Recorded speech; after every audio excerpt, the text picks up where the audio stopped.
All right, welcome back. Sorry to disrupt the ecumenical mood here. So yeah, we haven't seen each other much the last 2 weeks, but here we are. From now on until the end, you'll plenty of time to get tired of me. So what we have to do today is catch up. So we're going to finish the discussion of Altman and Wellman on intervention and assassination, and then contrast that with Buchanan, who is similar to Altman and Wellman in the sense that they all think that their current state of affairs is one that is too averse to interventions. And then when we go on, next week we'll see with Mill someone who takes a very different opinion. So we're going to go a bit quicker today, but it'll be all right. I know Buchanan. I saw you. He thanked you in his little notes. Yeah, I know. Yeah, I know. He's at Duke, so I know him relatively well. Did he? I didn't realize. Yeah. Anyway. Yeah, the first page of the read. I select things just to make sure that. Just to make sure we can see you. So I'm a big shot. Yeah. Now I read the draft for it before it got published. So anyway, so where we were last time, remember, like Altman and Wellman, if you did your little assignment over last week, they offered two types of arguments why you should not think that the consensus is true. The consensus being every state has a right against intervention, military intervention by other states, unless something absolutely atrocious is going on. Right? So something like supreme humanitarian emergency, genocide, ethnic cleansing, large-scale displacements, and so on. Right? Like really sort of like your, as the phrase goes, things that shock the conscience of mankind. And they think that's too restrictive. So we should break that view down and start thinking more that actually, well, you know, their standard view now, we've seen this ad nauseum by now. States only have these rights against intervention that are really versions of the right to self-determination. Only if and only if they adequately respect human rights. And then there's going to be a gap, right, between being an adequate respecter of human rights, which requires you to get quite high up, right? Maybe not perfect. United States or Canada, these are kind of examples of countries that they think that they name as countries that would adequately respect, but they're not perfect. It's not that there's never ever going on a single human rights violation in Canada or here. You might find them, but that's not enough to say, well, they've lost their right to self-determination, because adequacy is a little lower than perfect, but it's still pretty high. It's definitely higher than whatever is going on when something that's shocking the conscience of mankind is happening. Right? And so the consensus view will say, well, all the states that go from perfect to United States and Canada to whatever, blah, blah, blah, blah, blah, all the way down to shocking like genocide states, these are all states that have rights against intervention. And Altman and Wellman say, no, we should shrink the group. So we should move the bar upwards. Right? So it's not just that genocide will open you up, will make you lose the right to self-determination, but even things that are not as bad as genocide, like non-adequate. So last time we discussed the case maybe like Saudi Arabia or something. Right? Saudi Arabia, not exactly a place where genocide is going on, not even close, but at the same time, it is a place that lots of people think, worry, have significant human rights violations happening, particular for religious minorities, particular for foreign workers, of which there are many there, particularly for women. In those cases, if we assume for now that that's not adequate, it seems a pretty plausible way of interpreting what Altman and Wellman are up to, a country like Saudi Arabia has lost its right to self-determination and therefore lost its right against intervention. So they give two arguments for why we should move, right, from that old view to the view that they prefer. One is this standard argument they trot out a bunch. Then the second one is this anti-risk argument, right? They say, well, you might think that these interventions are really dangerous and risky, and so that gives the right against intervention to countries, because it's too dangerous. So we should give every country, except the worst cases, a right against intervention, because interventions are so dangerous. Their response to this takes two forms. One is the second part of that chapter that we're discussing today, which is talking about assassinations. Right? So like assassination is, at least in international law, considered completely out of bounds. Right? It's like has like a Wild West flavor to it. Right? It's like you can't do this. You especially cannot do this with leaders of countries which are supposed to be immune and protected by diplomatic protections and so on. And so these type of places, that's completely out of bounds. But they say we really shouldn't really be thinking about it that way, because if you think that intervention, which would be a full-scale invasion, would be okay, just changing the way a country is run by military means, then full-scale invasion is a really, really bad and dangerous thing. Well, then this much smaller type of invasion, which would just really target the leader, if that's a more effective way of doing it, then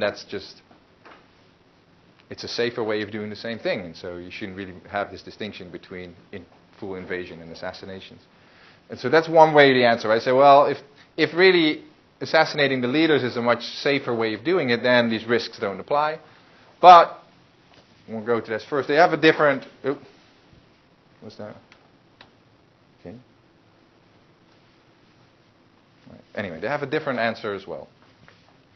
So they accept, right, if interventions do impose these risks, unreasonable risks to an individual, then that'd be the interventions, also violate human rights. So they say it's a mistake to think of human rights violations as only the bad stuff that actually happens. If you do something to people that makes it really, really likely that something bad, rights violation, will happen, that itself will also be a rights violation. That's pretty plausible, right? If you think about so if I shoot someone randomly, I violate their right to life, clearly, right? But if I play Russian roulette with them, so spin what is it? How do you call that thing? The thing that spins, the spinner, whatever. How do you call that thing? The revolving part? Yeah. What's that little? Is that the revolver? No, the whole thing is the revolver, right? I know what you're talking about. Yeah. The chambers are in that round thing that you spin. For some reason I'm thinking of a tumble dryer, but it's not. Anyway, that thing. And I aim, right, and I pull the trigger. There might be a 5 in 6 chance, if I only load one bullet, right, it might be a 5 in 6 chance that I kill you, but I probably do you wrong even if, 5 in 6 chance that I don't kill you, right? So I probably wrong you even if I actually don't hit the bullet, right? Do you know what it is, Megan? The cylindrical, not the cylinder. Okay, cylindrical. Right. So the idea being, well, if you think a 1 in 6 chance of being killed is not big enough to really be a rights violation, I think it is, right? But just start adding more bullets, right? Like at some point, if there's 5 out of the 6 are filled up and there's only 1 empty chamber, or maybe I buy a revolver with a massive cylindrical, right, that has 100 chambers, and I load 99 bullets, and I leave 1 open, and now I do a big spin, right, like a Wheel of Fortune, quite literally, right? And so then, at some point, the chances are going to be, right, I think a 1 in 6 is probably high enough, but if you don't think so, you just add it up, right? At some point, the risk to your life is so serious that it's a rights violation to do so, even if nothing actually happens, right? It's not that crazy of a thing to say. Think about like drunk driving, for example. You might not kill anyone, but it's still probably wrong. People might have a right that you don't get into your car and drive around if you're wasted. There's a variety of versions like this. In any case, Ullman and Wellman accept this. I think it's pretty plausible. And so now, by extension, right, if an intervention would be like playing Russian roulette on someone, and you think that Russian roulette is wrong, then you might think, well, interventions are wrong for the same reason. Right? Just too dangerous a thing to do. The difference is, of course, Russian roulette we usually do for fun. Interventions we don't do for fun. We do to save people. So things might be different. Maybe the chances at which we start getting worried, the probability of harm at which we start getting worried is different in one case from the other. Maybe if I have a 100-chamber revolver and I only load 1 bullet, there's only a 1% chance that you actually get killed. But that might still be too high, right? Because there is no good reason to do this other than I'm trying to get my kicks out of threatening your life, right? I shouldn't do that, ever. Maybe with intervention, if there's only a 1% chance that people will get killed in the process, but maybe that's an acceptable risk, right? But in any case, at some point, the risk is going to get too high. All right, so the question is, can that then, this idea that the risk might be too high, can that actually support this right against intervention? The answer, no. Does anyone remember why no? Why they think that's not a good argument for the consensus view?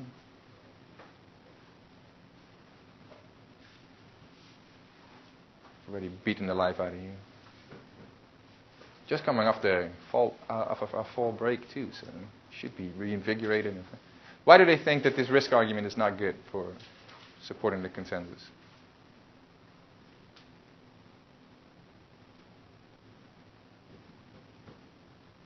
Even many of you wrote about this in your assignment.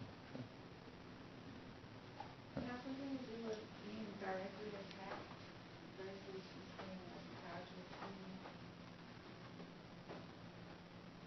Can you explain a little more what you're talking about? Can you ask the question one more time?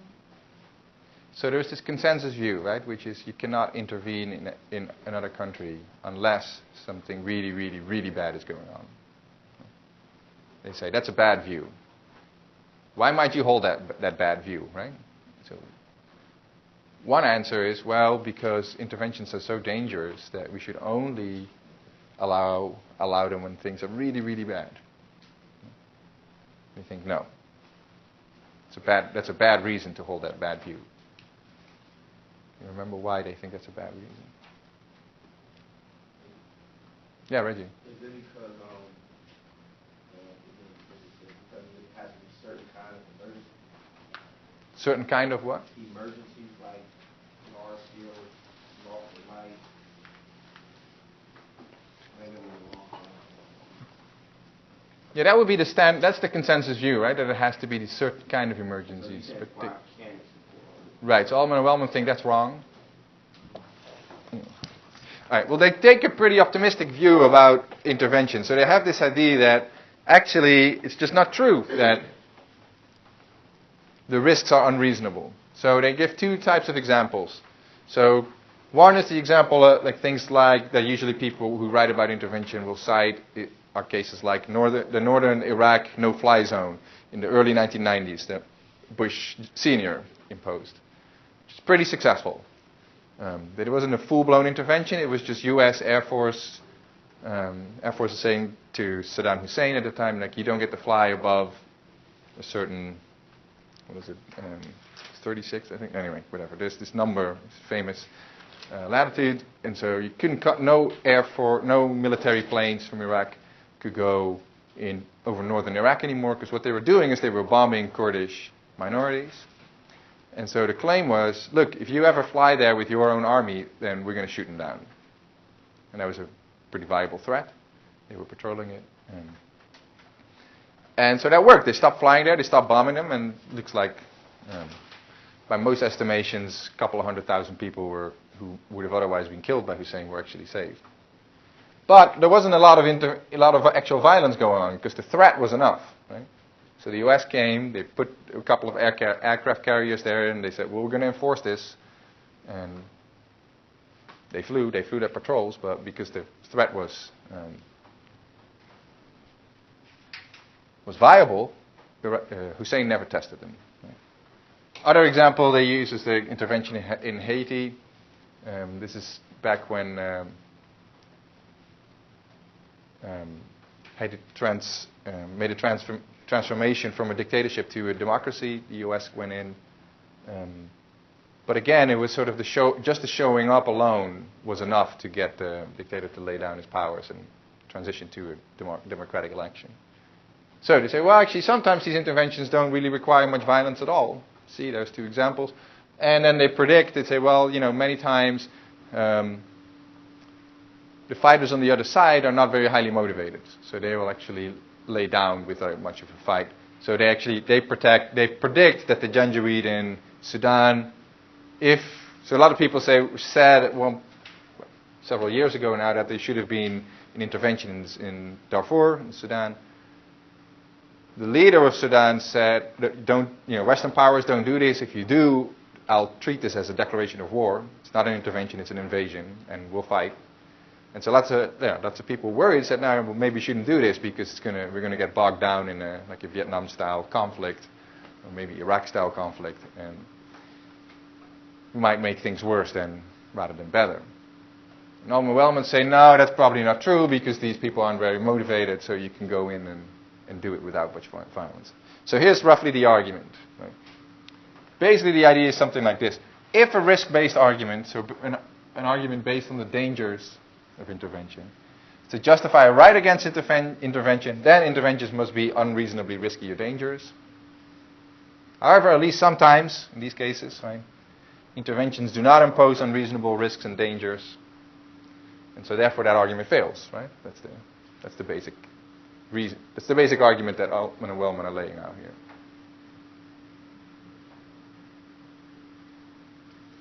So far, so good?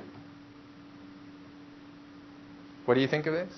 Yeah, So Altman and Wellman are saying that if the claim that interventions can't be implemented because of how risky they are, then it would be unreasonable because not all of them are risky. For example, the one in Haiti and Iraq. Yeah, right. That's roughly right. So the thought is, like, why should the consensus view, right? Remember, that's the thing they're attacking. The right against intervention. Right. So it holds every country has a right against intervention unless something like genocide is happening. Right? They say wrong. That's not what you should believe. You should allow that the right against intervention is dropped in many more cases. Such as Maybe Saudi Arabia or something. Right? Or maybe Cuba or places like that. And then the argument is, well, why, suppose that I'm a defender of the consensus view, right? And I say, no, Altman and Wellman, you guys are reckless interveners. Don't do that. Right? Well, what might I say? Well, so one argument would be, well, but these are sovereign nations. Right? And then they have that, their standard argument, right? No, right? That requires human rights protection, blah, blah, blah. We've seen that a couple times. Right? Okay, so, all right, I've lost that one, right? Here's my second argument. These interventions are so risky that we should treat every country as having a right against intervention, unless things get so horrible that you basically can't do much harm by intervening because it's already so bad. Right? And that's what they're saying? No, that's me. I'm the defender of the consensus view. And they are attacking that. They're saying that's a bad argument that I'm giving now. Because they want to reject the consensus. Right? They want to convince me that I should let go of that consensus view. Right? Yeah. Okay. So, well, what might convince me? Right? It's not that they think that imposing risks is not a rights violation, therefore not a problem. They accept that. Right? So they say, well, if these things were really, really risky, then sure. Then they would be right. But they're not. And then you have these arguments, these examples. And so roughly the idea here seems to be that, well, if I, the defender of the consensus view, are going to be successfully defending the consensus, so the right against intervention, then it has to be the case that interventions must be unreasonably dangerous. Right? Yeah. Okay. And they say, well, but that's not true, because at least in these cases, in the past, and they claim this, and if we actually did this in the future, wouldn't be that dangerous. And so they conclude, well, then this argument for the consensus fails, and now we can move on. Are we clear on the back and forth here? Like what the steps in the thinking here are? So we have consensus, we have an attack of the consensus, and then we have a defense of the consensus, which they then attack, right? Which they then attack. Right. So this is an attack of the defense of the consensus. Right? This is how. Okay, so the defense is how they're risky, and then this is the attack of the defense. Right. Exactly. So I have a view, the consensus. You might ask me, well, why do you hold that view? I say this risk stuff, and then they say that's a bad argument. So don't hold your view. Right? Don't hold the consensus anymore. Okay? All right. Can I take a picture? You can take pictures. Yeah, you can take pictures if you want. It'll be on. I'll put it on Oh, Canvas today. So, all right. Question. So, do you think this is convincing? So, we'll wake up. And one question here to think about is, how many interventions must be too risky or not too risky for each of these premises to be true, right? To be acceptable. So there are some, right? Does that mean, is that enough, these examples, to convince you that interventions are not risky? And if that's not enough, then probably isn't. Anyone else?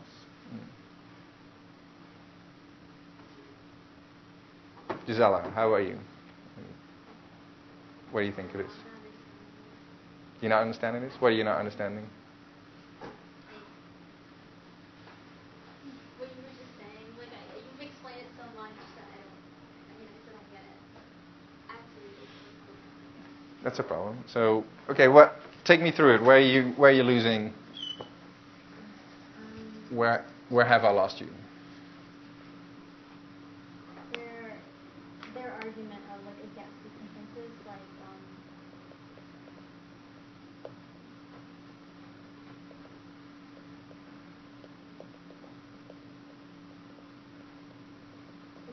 like all those points, like 1, 2, and 3, like I don't understand. So this is the argument that they give, right, against the consensus view. Consensus view being no interventions ever unless the worst kind of things are happening. That's the consensus. That's the consensus, yeah. Yeah.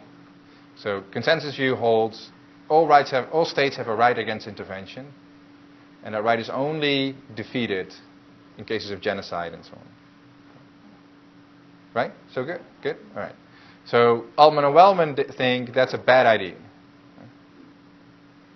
Right? So they want to get rid of the consensus. Consensus means everybody else believes this, but Altman and Wellman are coming in saying everybody is making a mistake. We're making a critique of the standard international law view and so on. So that's the get rid of the consensus, their idea. So far, so good? So do you know what they want to replace the consensus with? No? If you had to guess, what would you say?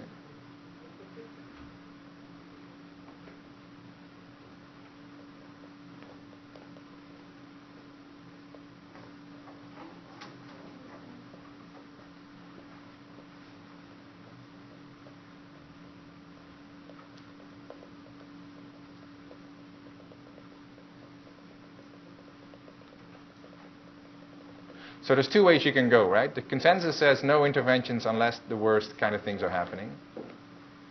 Right? So you can go either by saying, no, that's too dangerous already. There should be just no interventions ever. That's one way you might disagree with that consensus view. Or you might say, no, that's too restrictive. There should be more interventions. Right? What do you think?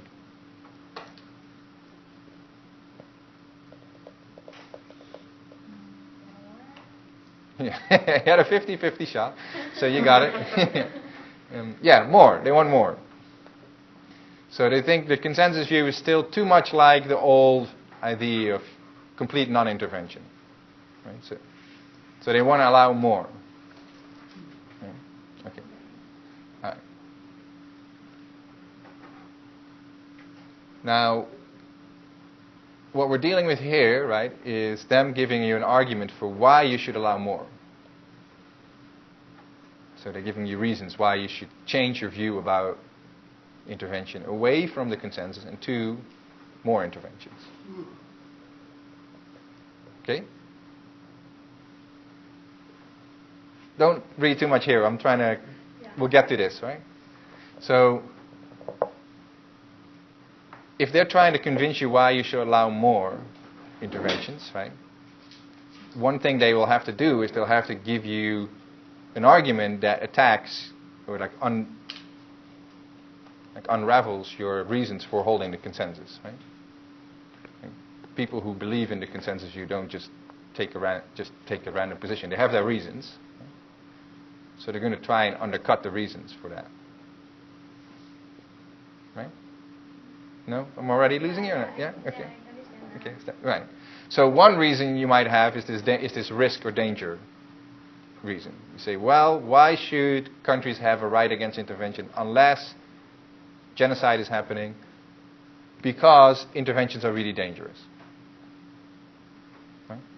Sounds reasonable, right? So they're attacking that and saying, actually, no. And these are the two kinds of examples they give for why interventions are not that dangerous after all. So they give these examples. People like them often give these examples of northern Iraq and Haiti, where interventions happened but not a lot of violence was actually used.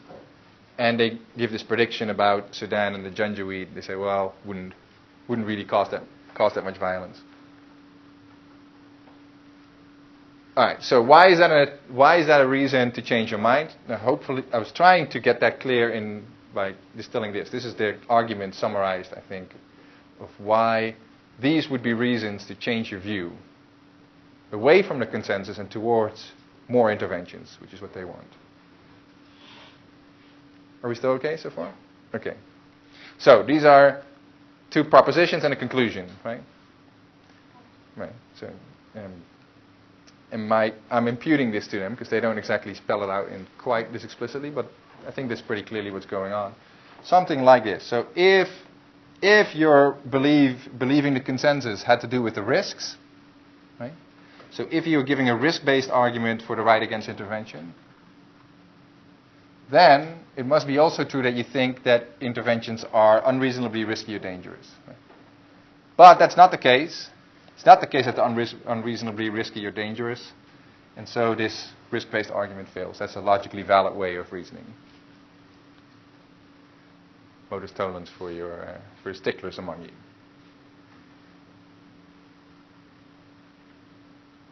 So if that's a logically valid way of reasoning, the question becomes if these two claims are true or not.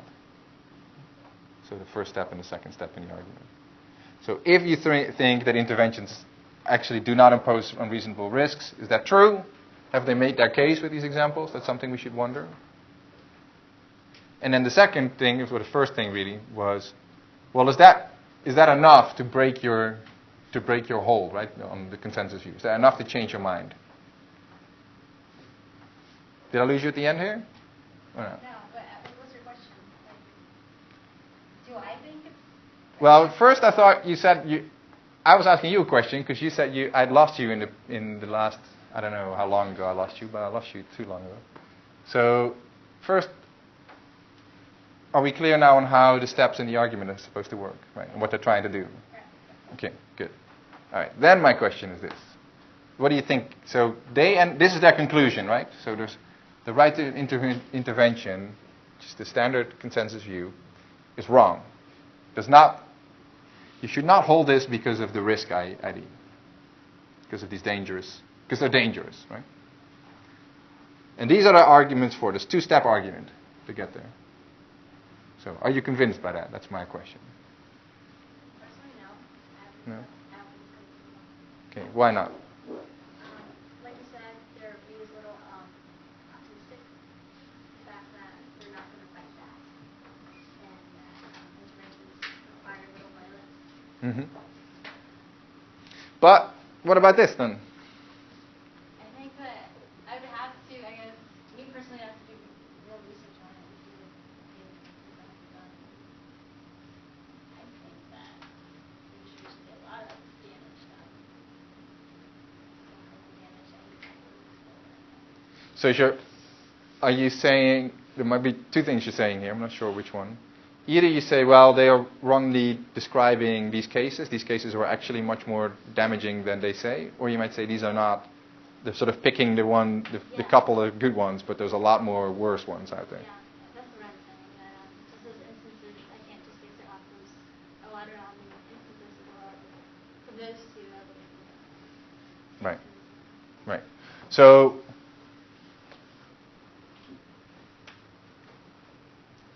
to go back, I'll come to you in a moment, Ryan. To go back to the argument now, we'll finish our thinking all the way through, right?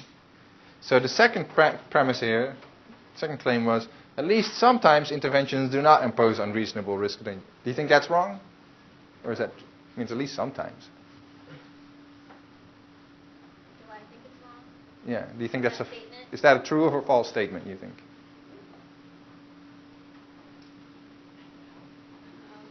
What do you mean you don't know? Do you agree with it or not? Sometimes. Yeah. Yes. Okay. So true maybe. Right? True, sure. For now, true. Yeah. Right. Sure. All right. So all right, well, but then if you're still not convinced, then the first one has to be false, right? Because if they are both true, then you're rationally, that's how logic works, right? You're committed to accepting the third as true as well. So, I mean, there's a point to why I'm doing this, right? Because I actually think that in the way they write, there's some slippage. I think they're making life a little too easy on themselves. And that's what we're picking up on. So, if this is true, that at least sometimes interventions do not impose reasonable risk.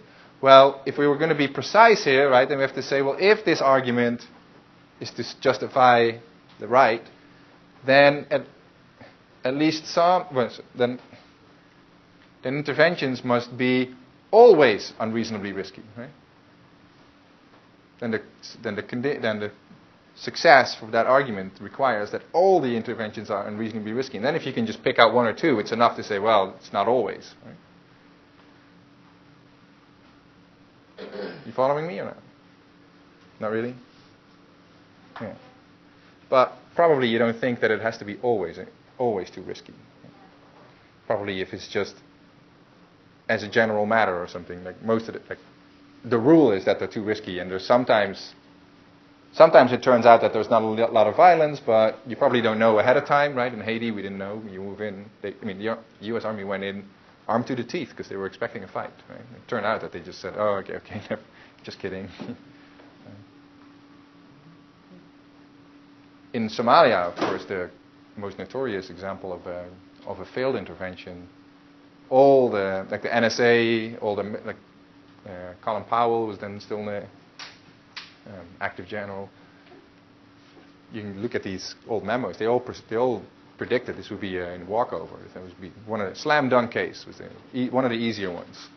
Of course, it turned into a horrible war that's still raging today. So probably it's not. My point is, it's maybe not quite enough to cite just these couple of exceptions, right? Like probably the argument that's based on risk being a probabilistic thing in any way, right, requires not just that, like the right against having Russian roulette played on you doesn't require that the gun always fires, right?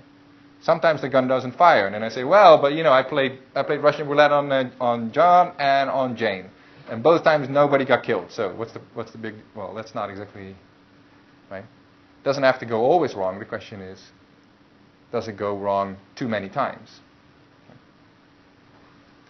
If the answer is yes, then you should stop doing it.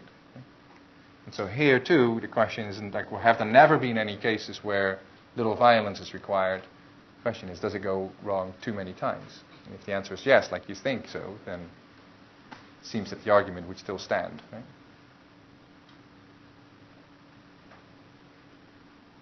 Are you with me still? Okay. All right. Ryan, you've been patiently... Okay, sort of. impatiently biding your time. Because I agree. I think she had a good point. Maybe I'm misrepresenting it. I don't think I am. So it seems to be the case. Yeah, the no-fly zone in Iraq and everything and whatnot. That's just a good thing. It's good intervention.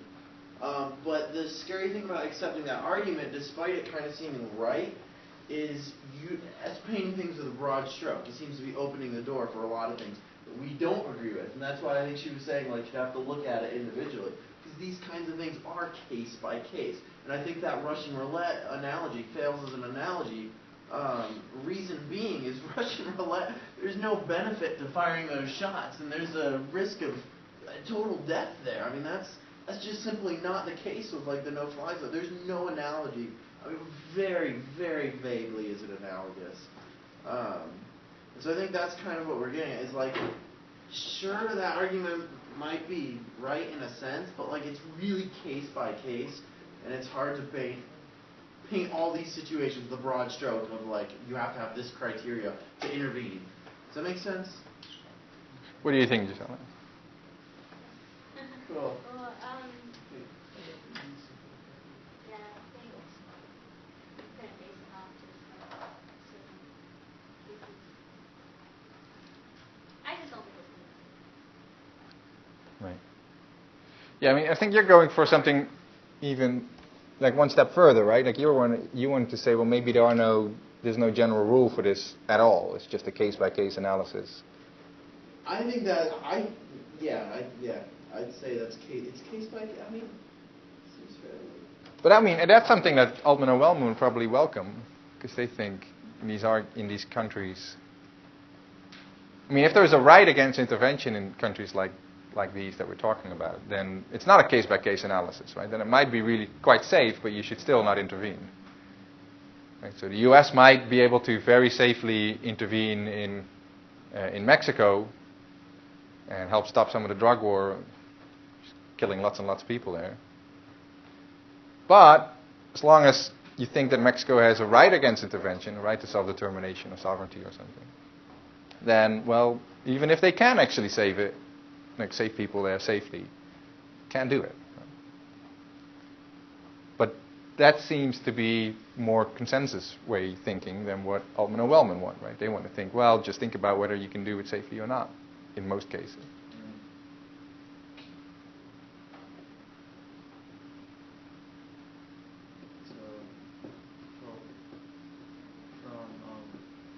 What Altman and Wellman are saying, I guess the consensus is basically intervene if you can, like if something is going on in a different country and people's lives are at stake.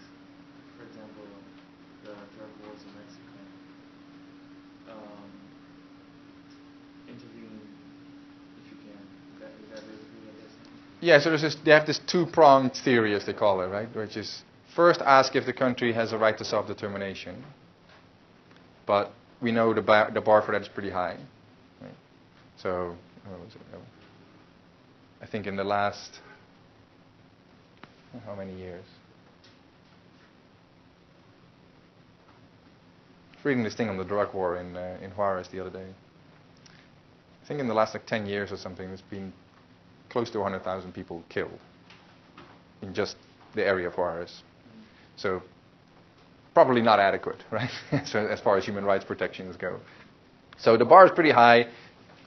Too bad. Maybe some parts of Mexico are pretty stable, but there's this one part, and Mexico as a whole. So too bad for Mexico. You don't get there, right?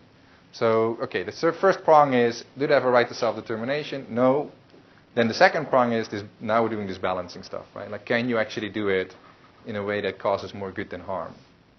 And so I have to ask, right? Well, would moving in kill more people than it would save? And if the answer is yes, then you don't do it.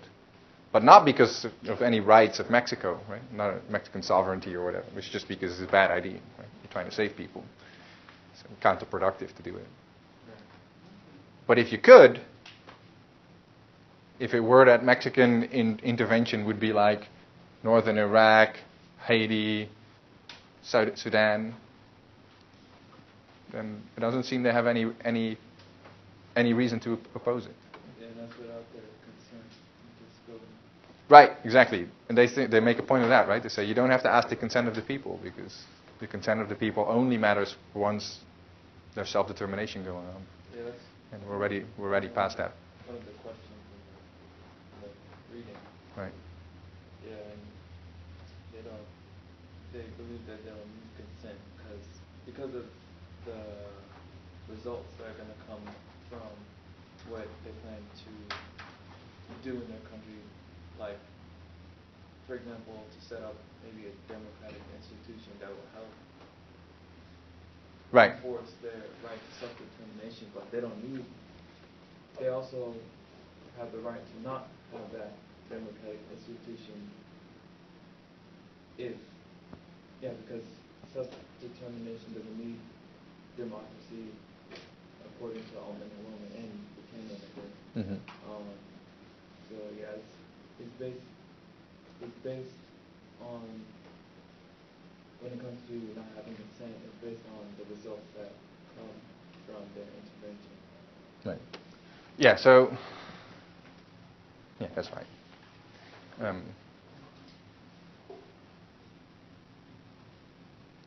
My only point that I was making a little earlier was, so Ryan thinks there's no, you have to do it on a case-by-case basis. Altman and Wellman, at least when the right to self-determination is gone, are going to agree with that. Whether you agree with that or whether you think that Ryan is right and Altman and Wellman are right about that, the argument they're attacking doesn't accept that, right? That has to be the end point. That's the conclusion. The argument they're attacking is going to be an argument that does think that we should have a standing rule of non-intervention. And it defends that rule by appealing to risks. So, if you don't like the analogy with Russian roulette, think about an analogy with driving, right? So driving, there's good reasons to drive. But driving is really dangerous. More people get killed in traffic than by almost all the deadly diseases. But we allow it, right? We allow it if it doesn't get too dangerous. If you remember, if you look at in the early 20th century when cars first made it, the speed limit I think was like 15 miles an hour. And it got moved up to the very first one was I think was 5, and then it went up to 15, and people were writing these op-eds about these menacing people thundering down the road on these death machines at 15 miles an hour. Right. So,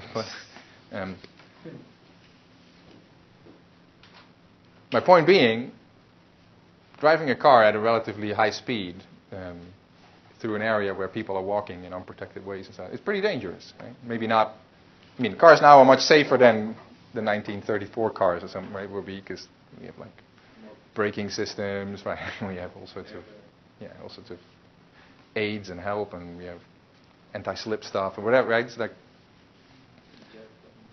right. So it's much safer now to drive a car at 35 miles an hour than it would have been then. But still, if you go up, it gets more and more dangerous. So, but we allow it because there's good reason to let people move themselves around at high speed. Right? It's really useful. Opens up the world. But people do get killed. And so at some point, we draw a line, right? We say, well, now it's getting too dangerous. That's what speed limits are about. That's what alcohol limits are about, right? They're all ways of saying, you might get home safely. You might drink too much and get home safely anyway. Many people do, unfortunately. Well, fortunately, they get home safely, but unfortunately, they get behind the wheel. They should just take an Uber. But we treat that as a rule, right? We don't say, well, on a case-to-case basis, well, if you're sort of really good at holding your liquor, then it's okay for you, but not okay for me. Right? And say, well, you just had too many drinks, just take the Uber. Now, maybe you disagree with that, but that's a standard way of thinking about it, right? And maybe you think it's not analogous to this case, but it's at least closer than the Russian roulette case. Anyway, my point being, this is an argument that does accept that there is this type of a rule-based thinking possible, and so that's what we need to be argued away from, right? That's what these objections are supposed to attack. And I think that's just the slippage that Gisela was picking up on, saying, well, there might be a couple of cases here and there, but that's not enough to convince me that there shouldn't be sort of a rule against interventions, because for that to be the case, I have to be convinced that as a rule, they're not very dangerous. Okay. So, Shay, and then so your analogy with the car, driving the car, so would driving the car be analogous to having interventions, as in like we allow them because like there are good reasons to them, but yeah. So like the consensus view, right, holds we allow sometimes interventions, sometimes not. Right? All these views hold that. Right? The question is, where do we draw the line? Right? The consensus view says, well, you only allow interventions when things get really, really bad. Right? So the risks that intervention makes things worse has to be really low because it's already really bad. Right? So it's hard to make it worse. When in Rwanda, for example, there were people getting, in 3 weeks, 600,000 people were murdered, roughly. 300,000 people were murdered with machetes. it's hard to come in and make that worse, right? When there's that many people dying on a daily basis. So the standard view holds, well, in those cases you can intervene because it's so bad that now you can come. Yeah. So the chances of making it better are pretty good. The chances of making it worse are pretty low. It's okay. Now, Altman and Wellman want to do more than that, right? So even when things aren't as bad, still allow intervention. And so that's like raising the speed limit, right? So you say, if you have a low speed limit, you say, no, we allow driving, but only when driving is not very dangerous. But if you raise the speed limit, you say, no, I want more driving, right? And so including the more risky driving, right? And so that's what they're doing, right? They're saying, well, I want to have more interventions, including the more risky ones. And then then the question is, where do you draw the line where the consensus view is drawing it, which is a low speed limit for interventions, right? Or do you want to move it up like they do? Right? I think my point still stands, and the car example doesn't really have to go against it. Reason being, these laws are in place because there's like 200 million drivers. And I think if you did look at, so it's just not practical to go by case. If you look at it and you say, hey, there's this guy, he's drunk, should he be driving? Okay, well, if his drive is he's out in, Iowa or wherever by the cucumber sellers that we talked about before. Mm-hmm. There's no people around, and he's just that short little drive. Then yeah, I think there's no reason he shouldn't. There's not really any risk. But because of the fact that there's just so many cases, millions of drivers, we have to have this overarching rule. Because even though that particular case, I guess you could disagree, but I think it seems reasonable to say that would be all right. Does that make sense where I'm going with this?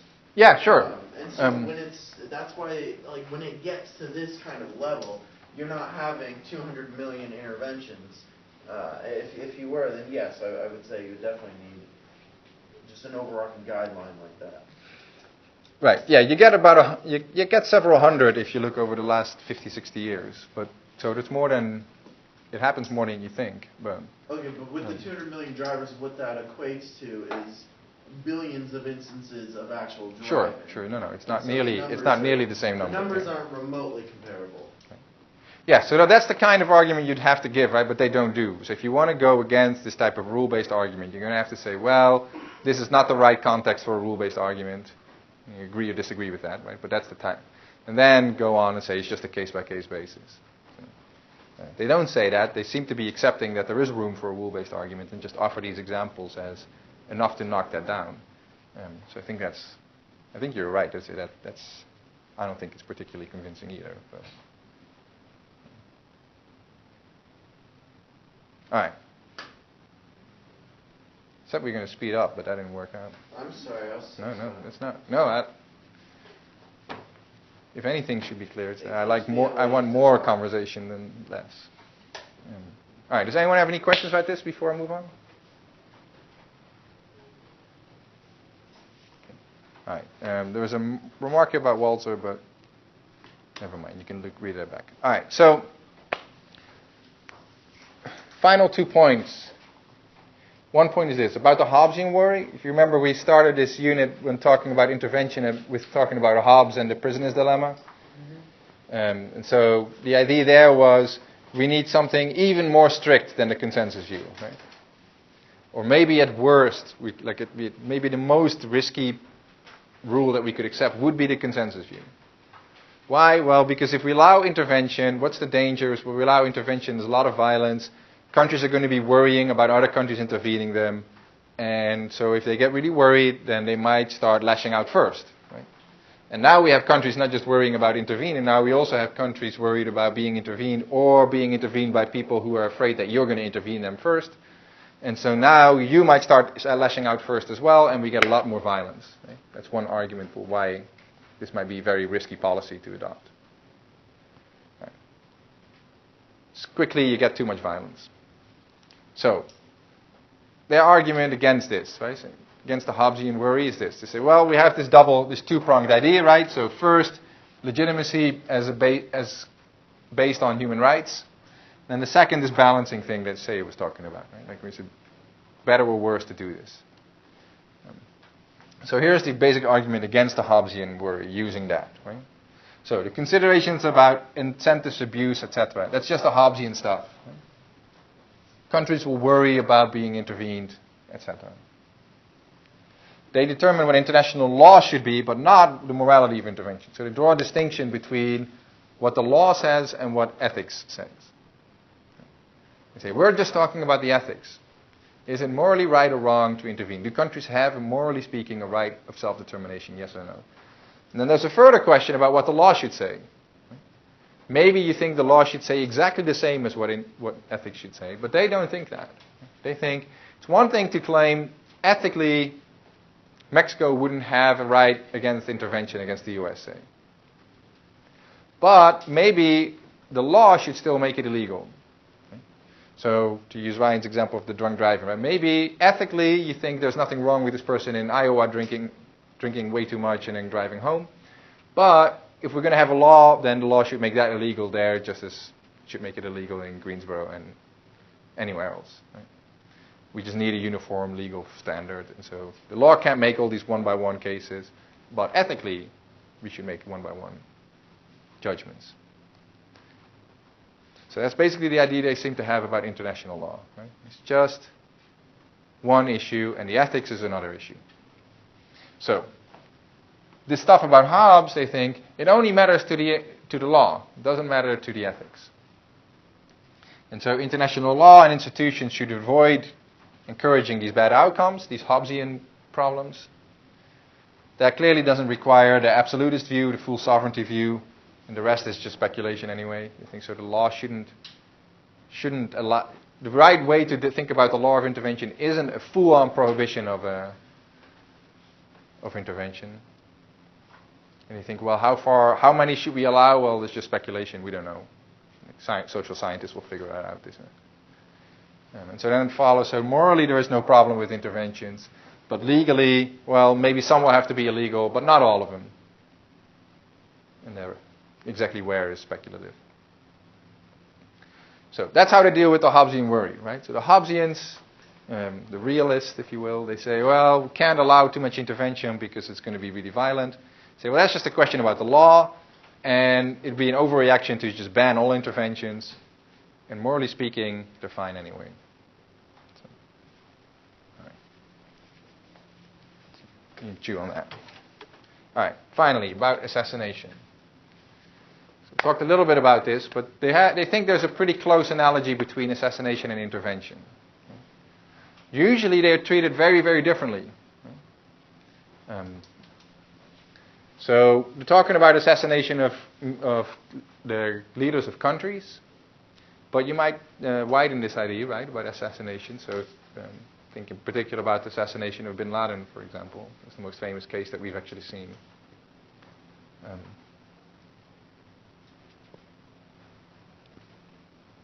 Their point is, these type of cases where you go in and assassinate the leader of a country that's not legitimate, we should use the same two-pronged or two-level theory. Right? So first, is the country legitimate? If so, yeah, then you can't do it, right? But we're not dealing with that. So it's an illegitimate country. Then the question is this just justifiable as a balancing trick about violence? Right? When is violence allowed? Well, difficult question, right? It's really complicated. If you start digging down on it, philosophers do that a lot. But if you start digging down, it roughly has to do something with, like, can you do it safely? Can you do it with proportionate means? So isn't the violence much worse than the thing that you're trying to prevent, and so on? Does the people have a right not to be killed, or have they lost it? So on. If all those things, like all this balancing stuff about making sure that you're using proportionate means and don't kill too many innocent bystanders, or innocent bystanders maybe, whatever. Right?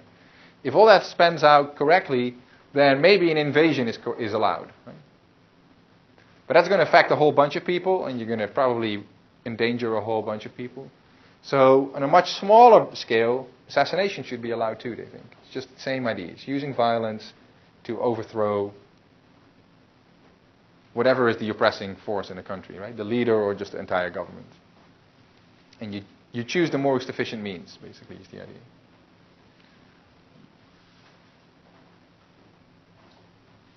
So if you think about the Bin Laden case, for example, Bin Laden wasn't the head of state, of course, but it's a similar case, right, where you might think, well, if we're allowed in fighting something like a war on terror, so if you think it's allowed for us to go in and drop bombs on terrorist training camps, right? These training camps in Yemen, say, what they're doing is they're training people to send them out to the West and just murder lots and lots of people, right? That's what they're doing, we're told. But probably they aren't. So they're training them there to go and kill lots and lots of people. It's really bad. The only way you can stop them is, well, if you go actually put people on the ground and you go there, they're probably long gone, right? You can't get to them. Even if you can't get to them, it will end into a big battle and so on. It's going to be a very bloody and messy affair. So the best way you can do is a drone strike, right? You fly an unmanned airplane over them and throw a bomb on them, kill them. All right. Well, is that justified? Sometimes, maybe. Well, if you think that's sometimes justified to do it that way, and those things do sometimes go wrong, right? Like sometimes you miss and you hit a wedding party or you hit a house or something, right? These things happen. Or you hit innocent bystanders that might be traveling past or something. We know these things will happen. But you think that's okay, well then the smaller issue where you just go in and you actually shoot the guy like face to face, well that should be justified too then. That's the basic argument here. Even though in international law, again, like assassinations it's just murder, right? You can't, these are outlawed. You can't do that. Let me ask you, just raise your hands if you think, was that justified to go in and kill Bin Laden, just assassinate I mean, it wasn't, no trial or something, right? Just go in, assassinate him. You think? I'm assuming if you don't raise your hand, there's no intermediate, right? Yes or no, for now. You have to choose. I won't hold you to it. Why do you have to choose? Because it's my, I make the rules. Who says no? If you have to choose, who would say no? Yeah, one. Interesting, Tassan, by the way, the pro-interventionist guy, he actually thinks it was unjustified too. So. He thinks it was unjustified? Yeah, he thinks it was wrong to do it. So it's a respectable view, is my point. Anyone else want to join Reggie? Be very brave. All right. Reggie, do you want to tell us why you had your doubts about it? Because, I mean, you can say, well, it's not really that deep. It's basically because you can say the same thing about an American president and a German president. You don't feel they're treating their people right. I mean, if you're not respecting the laws or the rules of your country, that means somebody from over there can just come in and kill our president. Yeah. Or leader or whatever you want to call it. Yeah, that's very good. That's the standard reason why in international law these things are out, are banned, right? They stop countries. And that's a very Hobbesian worry, right? Like, all right, well, if we're going to start doing that, then now the Pakistanis might have some ideas about this Clinton woman that's about to, right? Now, they might send someone in, and then if that's okay, then now she's probably really worried, right? If she starts thinking along those lines, so she might take out the Pakistani government now, and before you know it, like this will again spiral out of control. So. I was thinking about that earlier, I was like, the difference would be that Bin Laden, who was the head of a legitimate state at that time, I'm not sure, he wasn't the head of the state at that time. No, definitely not a legitimate one if you were. The difference is like, if you're a legitimate state, of course, like your leader cannot be assassinated, but if something's happening and you're killing, like Rwanda, like 300,000 people being murdered, then it's different. Like the person that's ahead of that, right. It's okay for that person to be assassinated at that point. Right. If they're not, I forgot where we were, what chapter we were in there. If you're not in a UN or if you don't call yourself an illegitimate state because you don't care if you are recognized by the rest of the world as an illegitimate or legitimate state or whatever, what does it matter to you? I mean, if you go by that, right. Is your point like this is it's a great interpretation of Altman and Wellman's theory, right? Yeah. And if everyone was an angel who accepted the Altman and Wellman truth, it would work. But turns out most people either haven't read him, or if they did, that's not what motivates them in the end of the day, right? So they're not. Bin Laden is not exactly going to abide by the moral truth or whatever. Yeah. You should also be prepared to be assassinated. Right, but that's the Hobbesian worry, right? Like, well, what's he going to do when he's preparing to be assassinated? He's probably going to arm himself. He might try to take out some people that he's worrying about as people who might assassinate him and assassinate them first, right? And so now these people are thinking, well, look at this jerk coming from me. So that's the worry, right? Reggie, one more follow-up question. You remember Altman and Wellman's response to the Hobbesian thinking was, oh, that's just law. It's not ethics, right? So it doesn't make it wrong to go and kill him. It just means maybe you should make it illegal. Do you think that's are you convinced by that? Or do you think, no, it's actually a little...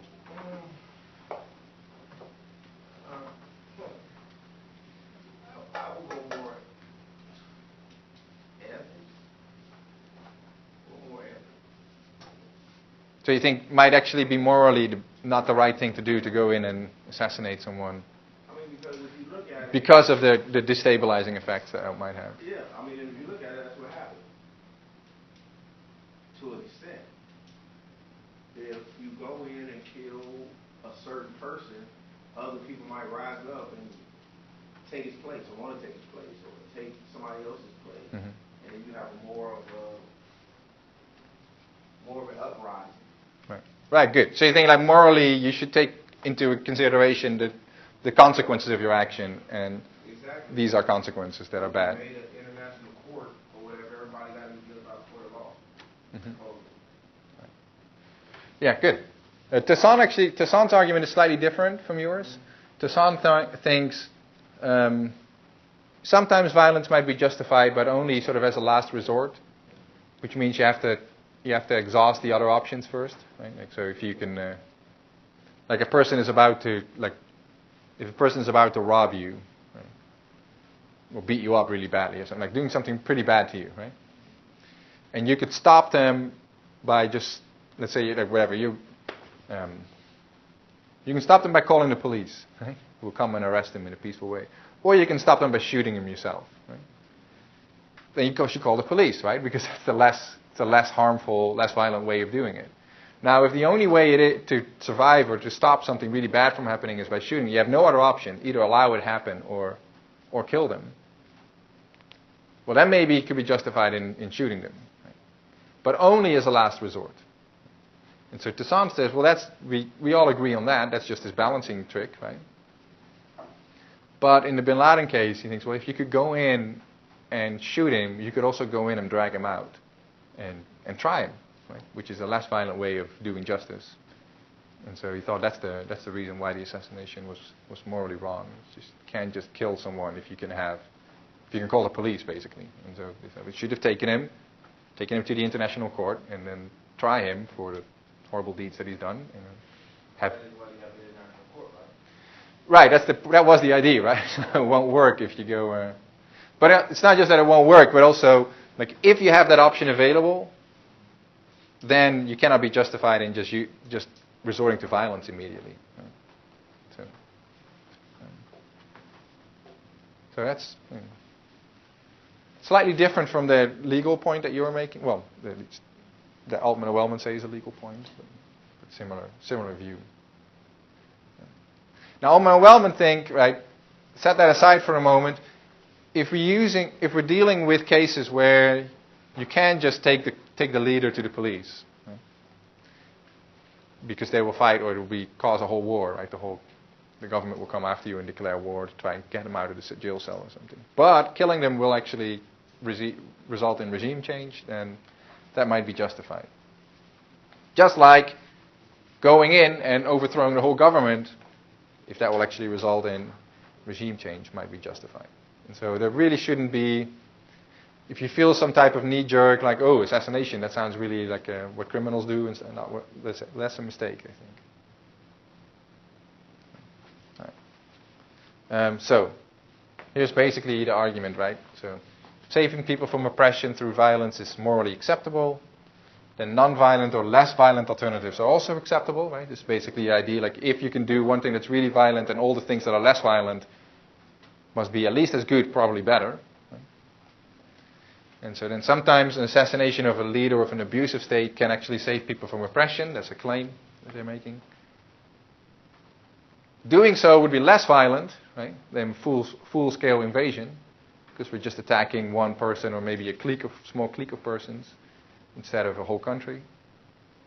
And so then follows, they think, that the assassinations might be morally acceptable. Notice again, right, that they're sidelining all these type of worries that you're bringing up, like, Reggie, right? Like they say, well, the law is one thing, morality is the other thing, right? And so if you worry about these things, that's all law, that's not ethics. That might not be, you might not buy that, right? That distinction, but that's certainly the move that they're making. All right, any questions? Look at this speed. All right, this is, we're supposed to also get through Buchanan, but I think 6 minutes is a little ambitious. I'll figure out what we do with Buchanan, and I'll let you know. So unless there's any questions for today, we can stop. All right, see you next week.